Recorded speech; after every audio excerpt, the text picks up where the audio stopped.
अयोध्या के राम मंदिर में राम लल्ला की जो मूर्ति स्थापित की गई है उसमें उनकी उम्र 5 साल की है। ये सवाल जाहिर है कि इस मूर्ति में राम लल्ला की मूर्ति की यही उम्र क्यों रखी गई है और इसकी लंबाई 51 इंच की ही क्यों है। जय श्री राम मित्रों, स्वागत है आप सबका हमारे एक और नए वीडियो में। चलिए वीडियो को शुरू करते हैं। अयोध्या के राम मंदिर में जब 22 जनवरी को प्राण प्रतिष्ठा होगी तो 5 साल के राम लल्ला की 51 इंच की मूर्ति मंदिर के गर्भगृह में स्थापित की गई है। ये श्याम वर्ण वाली है। इसमें 5 साल के बाल स्वरूप में श्री राम कमल पर विराजमान है। कमल के फूल के साथ मूर्ति की लंबाई 8 फीट है। अब यहाँ स्वाभाविक सवाल है कि भला क्यों 5 साल की उम्र की ही राम लल्ला की मूर्ति स्थापित की गई है, इससे कम या ज्यादा उम्र की क्यों नहीं, और इसकी लंबाई 51 इंच ही क्यों रखी गई है। अब ये जानते हैं कि राम मंदिर में राम के बाल्यकाल की मूर्ति स्थापित हो रही है और उसकी उम्र 5 साल के राम लल्ला की है। हिंदू धर्म में आमतौर पर बाल्यकाल को 5 साल की उम्र तक माना जाता है। इसके बाद बालक को बोधगम्य माना जाता है। चाणक्य और दूसरे विद्वानों ने इस पर साफ कहा है कि 5 साल की उम्र तक बच्चे की हर गलती माफ होती है, क्योंकि वो अबोध होता है। उस उम्र तक केवल उसे सिखाने का काम करें। चाणक्य नीति में इस बच्चों के अबोध और बोधगम्यता को लेकर उम्र की चर्चा इस तरह की गई है। महाकाल लोक के महंत प्रणवपुरी कहते हैं कि हमारे ग्रंथों में भी 5 साल की उम्र तक भगवान और दिव्य पुरुषों की बाल लीला का अधिक आनंद लिया गया है। भगवान राम की 5 साल की उम्र की मूर्ति स्थापित किए जाने के संबंध में काकभुशुंडी के श्लोक बहुत सामयिक और सटीक लगते हैं।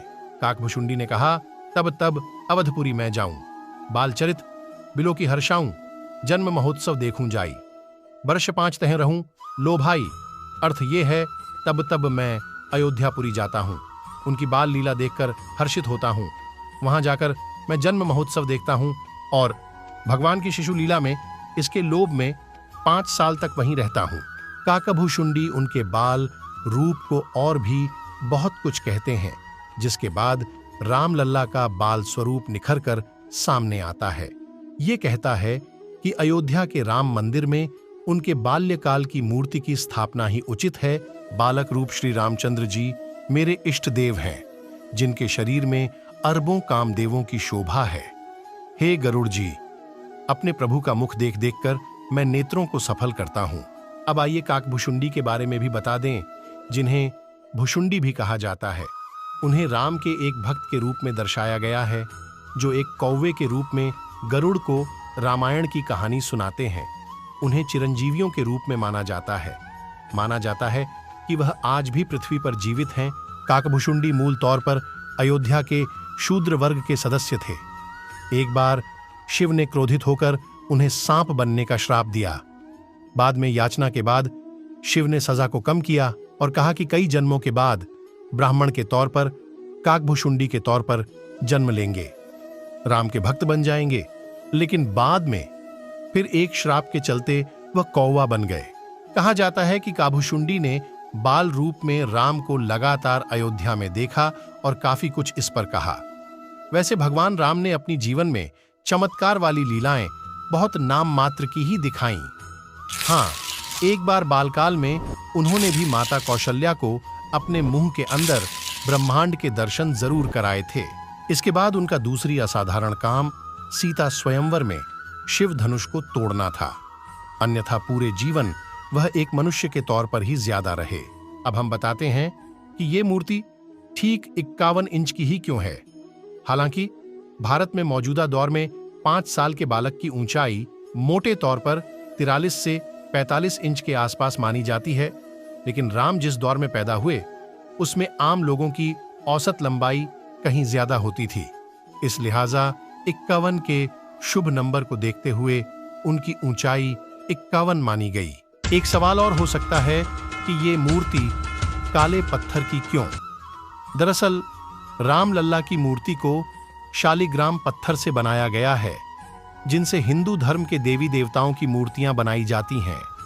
इसे पवित्र पत्थर मानते हैं। शालिग्राम काले रंग के चिकने, अंडाकार पत्थर होते हैं। धार्मिक ग्रंथों के मुताबिक शालिग्राम भगवान विष्णु के विग्रह स्वरूप हैं। ये एक प्रकार का जीवाश्म पत्थर है। शालिग्राम आमतौर पर पवित्र नदी की तली या किनारों से इकट्ठा किया जाता है। 74 साल पहले जब बाबरी ढांचे में राम लल्ला की मूर्ति को रखा गया था तो ये 9 इंच की थी और अष्टधातु की थी। ये 1949 का साल था जब पहली बार ध्वस्त हो चुकी बाबरी मस्जिद में राम लल्ला की मूर्ति प्रकट हुई थी। मित्रों, अगर आप सबको इस टॉपिक पर और कुछ जानने के इच्छुक है तो कमेंट बॉक्स में अपनी राय जरूर दीजिए। आज के वीडियो में बस इतना ही। मिलते हैं अगले वीडियो में। मित्रों, वीडियो पसंद आई हो तो एक लाइक और चैनल को सब्सक्राइब जरूर कीजिए। और अगर आप एक सच्चे सनातनी हैं तो कमेंट बॉक्स में जय श्री राम जरूर लिखें। धन्यवाद।